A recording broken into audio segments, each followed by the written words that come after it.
A world-renowned body language expert weighing in on that interview you've probably already seen of the young man who claims that he's Nolan Wells' best friend and was with him on July 4th.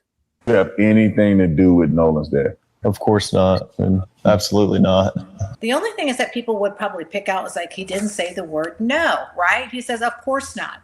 Okay, so when he's saying that, though, his head is already shaking his head no, like a second before he actually answers it. It's a fascinating interview you don't want to miss. Plus, an update on this fast-moving case at the end of this episode. But first, do me a favor, hit the like, hit the subscribe, and share the episode. I'm Matt Johnson, and this is Justice.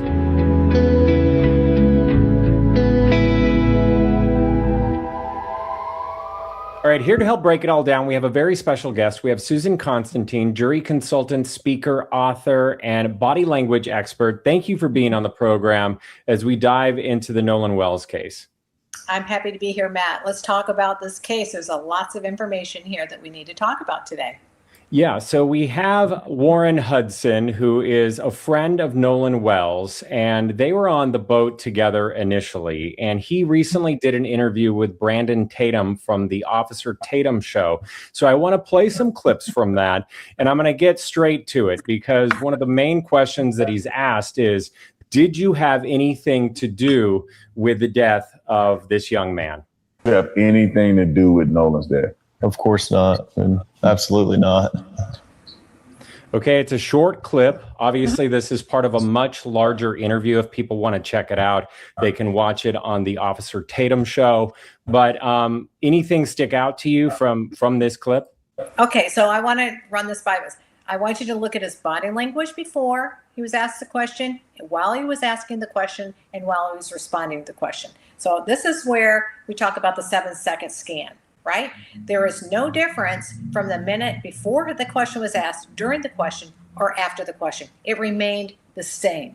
So that is what we call that's his norm, right? So when I'm looking for is any sort of deviation from that, the only thing is that people would probably pick out is like he didn't say the word no, right? He says, of course not.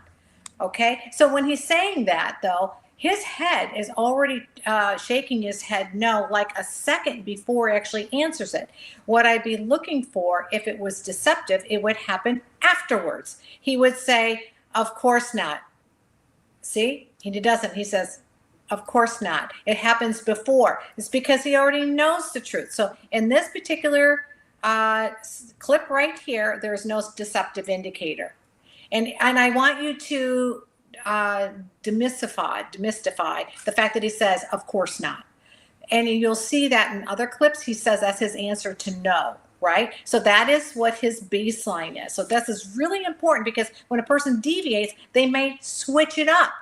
They'll say, of course, no, but then let's see how they answer all the other questions. So let's take a look at the other ones. Yeah, so here he's asked the pointed question whether or not he killed the young man. Did you kill Nolan? Of course not.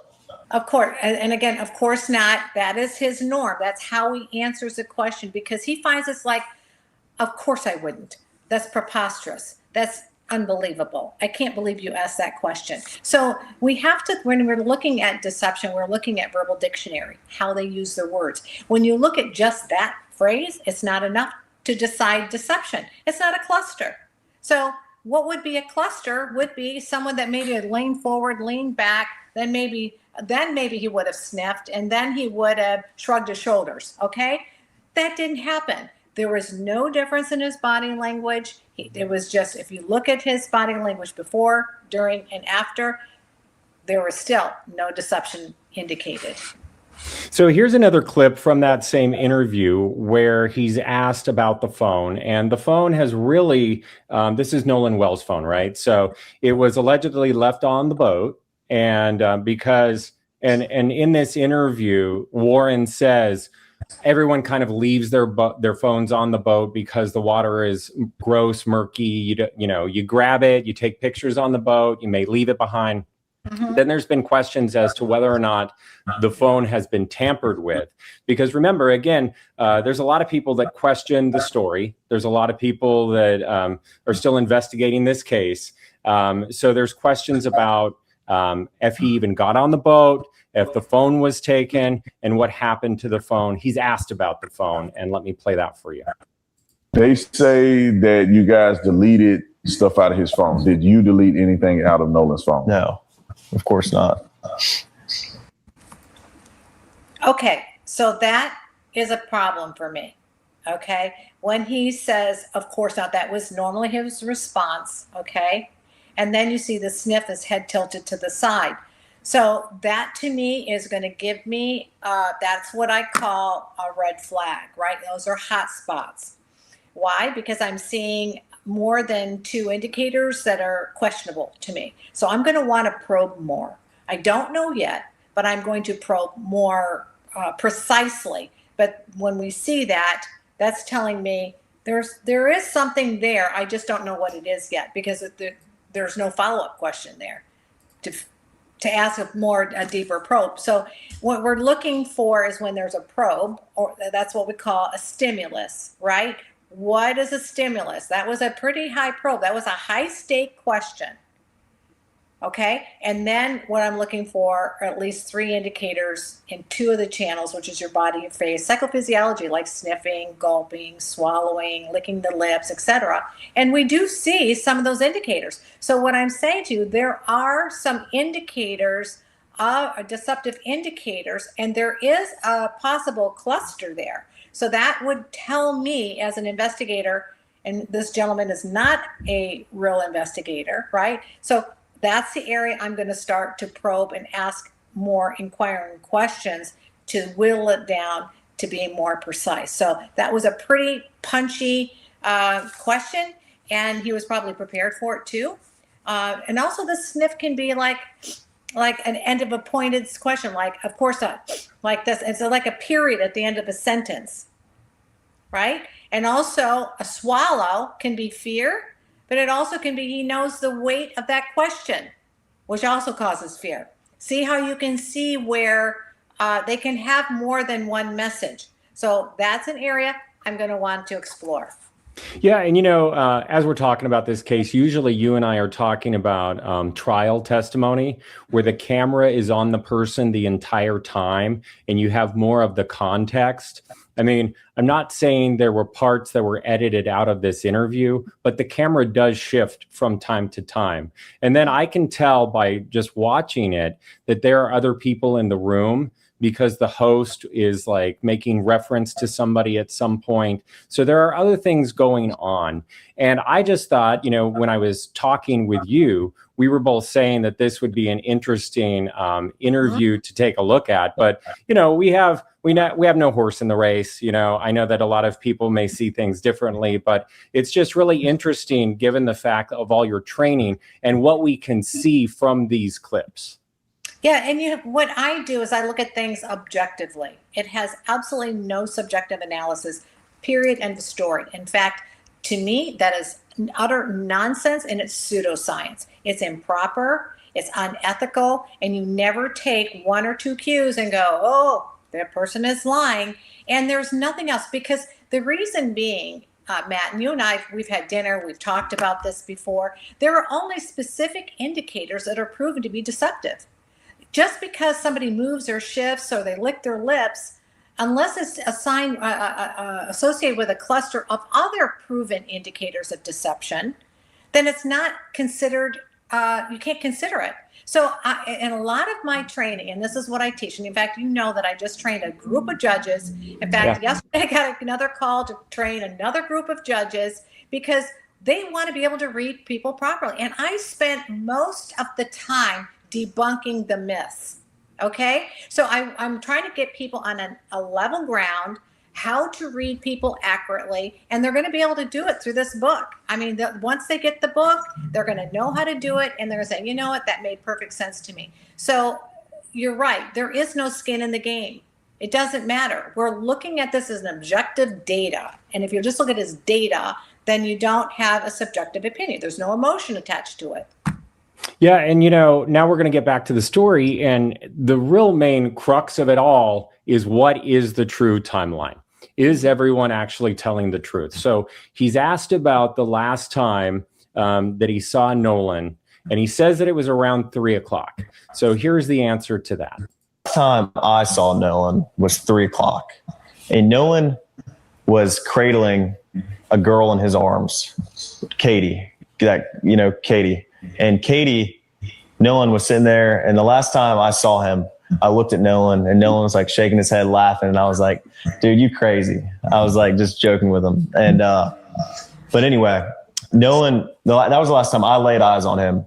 But when we were leaving, obviously, no one is getting left at the island that came with us unless they demanded to, Okay, so what do you make of that statement and that initial timeline? So he's laying the groundwork. Last time I saw him was 3 p.m. Yeah. Well, first of all, 3 is the number one lying number. I don't know. We've talked about that before too. So just be careful when they say 3 o'clock, 3:30, 3 people, 3 drinks. And, just that doesn't mean it always is. But we have found in research oftentimes, if they can't pinpoint, the evidence doesn't prove it was actually 3 o'clock.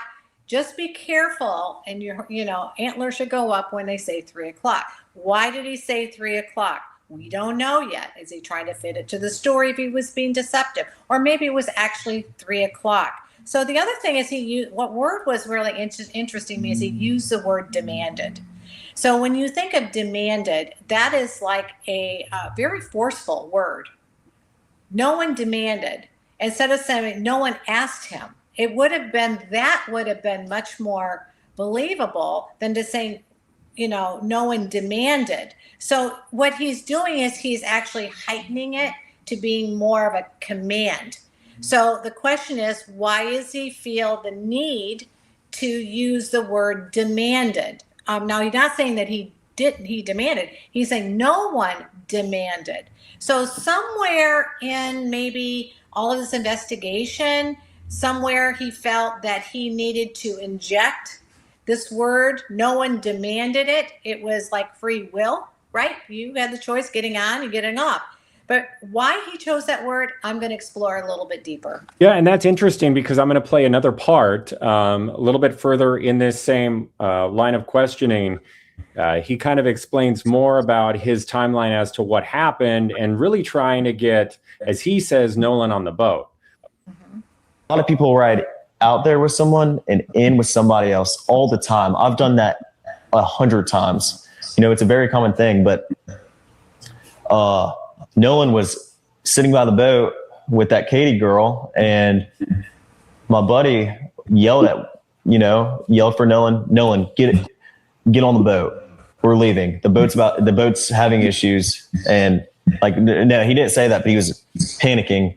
Nolan, get the F on the boat. Get on the boat. And Nolan said, no, I'm staying out here. I'm going to ride in with somebody else. And it's not uncommon to hear, but it's not like my buddy asked him one time. My buddy asked Nolan multiple times to get on the boat. Nolan, get on the boat. Get on the boat. We're leaving. If you're coming, you got to come now. And Nolan made a decision to stay out on the island. Yeah, first of all, remember that word demanded popped up, and then he said yelled. All right, yelled is when you are giving a command, right? And then he comes back and he tries to present it in a little bit different way, like nobody was panicking. Well, yes, they were, because you used the word demanded before, then you used the word yelled. That tells me there's some sort of heightened emotion. So it is my professional opinion that someone or whoever did yell and demanded him to get on the boat, like, get on this boat. Now, the boat is sinking. But for whatever reason, he felt like he wanted to inject the fact that nobody was panicking. So why he felt that there was a need to qualify that is interesting to explore, because he said he yelled at him multiple times. He's trying to make a point. If it wasn't just one time, it wasn't 2 times, but we didn't demand him to come on it. He had his own free will, and we asked him over and over and over again. And I'm certain that there was some sort of frustration that happened of the annoyance because he did not do it. So did not jump on the boat when he was supposed to. So you could see his foot kind of jiggle a little bit. So that's kind of showing you like cognitive load, a little anxiety, a little irritation. So I'm kind of watching that. And also his fluency of the story is a little bit jagged, right? So real stories, just so you know, are true stories are jagged. So oftentimes it will kind of go back up, go forward, and go up to the side. What we're looking for in deceptive language or deceptive behavior is when it's super linear. I mean, this happened, then that happened, and then next after that, and then after that, and then after that, and then after that. So they're literally kind of pulling you, right, along with a rope, like in every step of the way. That's a deceptive indicator. But you're not really seeing that here. But I do think he's trying to cover up the fact that there was some agitation, there was frustration, there was yelling, get on the boat, there was a panic. I don't believe the other part of it, but I don't know why he felt the need to have to over-explain or diminish the fact that there was no panic. So I'm not into his head. And again, these are questions to follow up with. And like you said earlier, Matt, is, we didn't see the whole interview, right? We didn't see the whole interview. So with that being said, we are looking at, when I'm looking at it, you can't just take a clip and go, oh, unless that's really obvious. Okay. And I've done that and called it out pretty quick. You've got to find a baseline. And I did look up at the interview, by the way, so that I could have a baseline to be able to tell you and share with your viewers what I saw based on what I already knew in the baseline. So when it was off, then I know where the deviation is. And that's where it's interesting how to detect deception. Yeah, and it's all to do with the timeline and, what in fact is the true timeline, because he says that he didn't see him. He saw him last around 3:00. We're going to get to the phone call to Cito that takes place at 4. And maybe some of the chaos is they've already realized there's problems with the boat. Maybe it is, in fact, someone got into a fight, like some people are saying, and they all want to leave.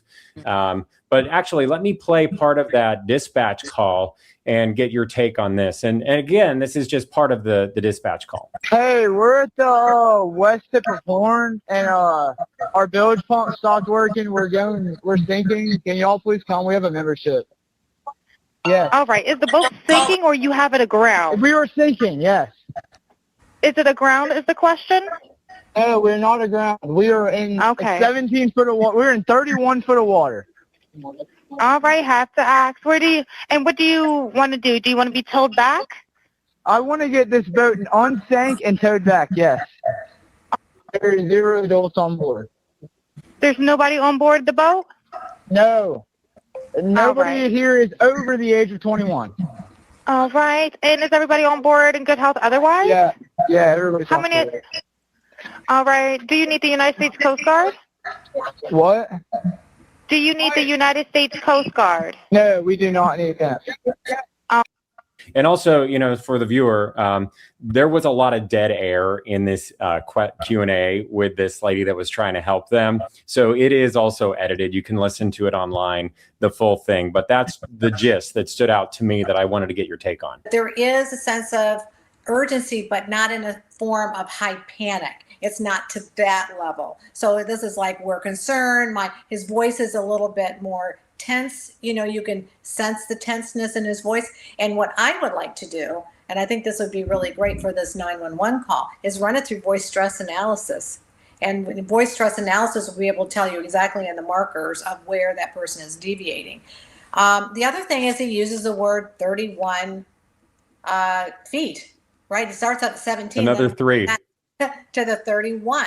So it's really interesting about how the mind works, and just kind of give you a little background on it, because there's a lot of research that was done in this, and Dr. James Pennebaker did this research, and they found that oftentimes people that are being deceptive, or they're trying to, fluff over certain timelines or whatever, they default to 3. They found that often with police statements over and over and over again, that number 3 pops up every time. So that is a big question for me. Every time I see 3, I go, why did he say 31? Well, he first started at 17 to 31. So did he have now I've been on a fishing boat many times, love to fish. And we do have those fish finders. And you wouldn't believe that, would you, Matt, that I was a No. fisher?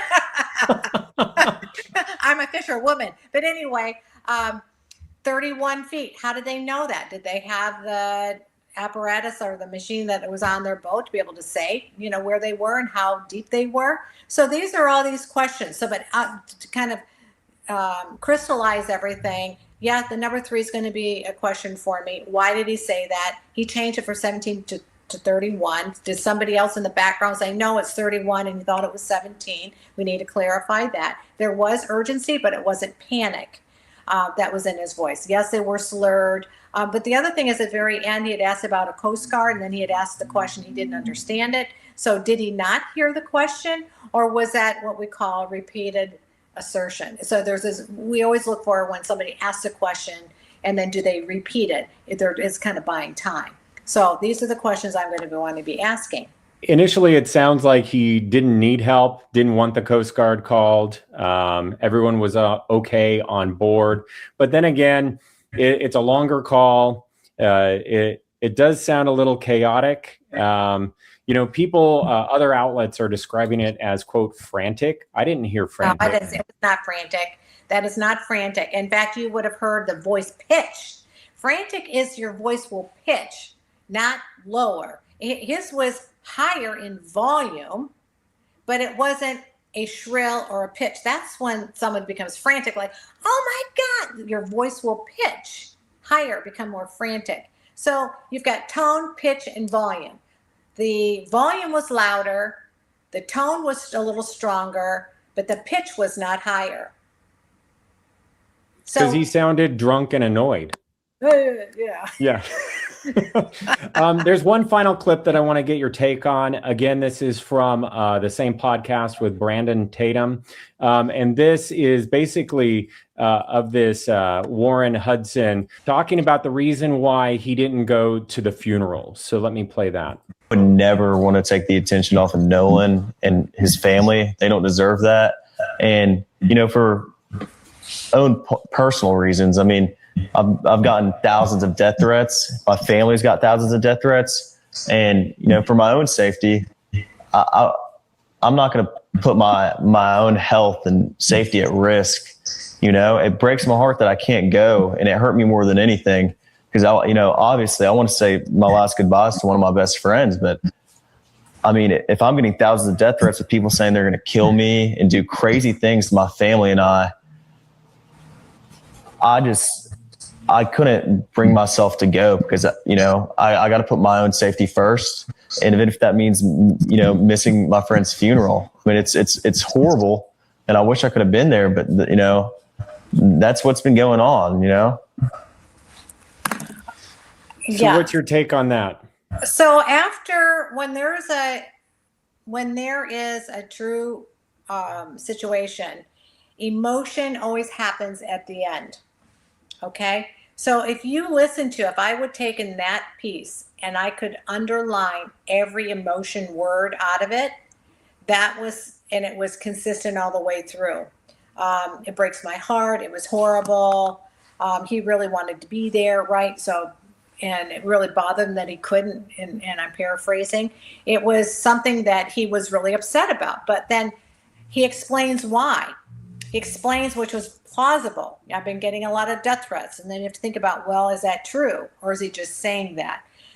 Is it plausible that he did get a lot of death threats? And only would you know is if you looked at the emails, the phone calls, and text messages, whether he did or not. I believe that he did get a lot of death threats. I do think that he wanted to be there, but he couldn't. He had to make the decision. I want to go there. It's horrible. This is his best friend. And it breaks his heart. I mean, people that are innocent don't use those words. They just don't. They can't connect with the emotion. They just don't. There is a disconnect. There is a coldness or coolness, or they skip over it. They can't really speak to it. But multiple times he said it. So I believe him. I think that what he said was absolutely 100% truthful. All right. Well, I certainly appreciate your thoughts on this story and your analysis. You know what? You have a big book coming out. Tell us about it. Yes, How to Spot a Liar in 7 Seconds or Less is coming up. And it's coming out on February the 16th, but you guys can pre-order it now and get it, I think, for $19. So after that, it goes up to $30 on the 16th. But however, you're going to learn the method. The methodology is scientifically validated and vetted process, how to spot a liar in 7 seconds or less. No pseudoscience, no fake body language, just the real deal. And I'll have all of the information in the links in my show notes below. Susan, thank you so much for your time. You're welcome. Again, this is a fast-moving case. Now, at the time of this recording, here's what TMZ was reporting about the distress call, who was on board at the time of that call, and new video. This new video it shows the boat that Nolan's friends were on when they left the island. This is the boat that Nolan arrived at Horn Island on July 4th. Same friends. Same friends. Seven people, which is what we heard them describe on the call to the tow company. And they are all on the boat there. This is as they are trying to get it started. And there's no Nolan in sight. Right. This is as they're leaving. Yes. As for Nolan Wells' family, they are still pleading for information and for answers. This has been the most difficult time we have ever had. I want to tell you who Nolan was. Nolan was a God-fearing, God-loving child. He loved everyone. Today we are begging, because I'm not too proud to beg. We are begging, if anyone knows anything, his friends, strangers, please call the hotline, because we will not be able to rest until we get answers. If anyone has any information in the case, please call Crime Stoppers or local police. I'll keep you updated on the case, so please hit the like and subscribe of this channel. In the meantime, take care of yourself, and I'll see you next time.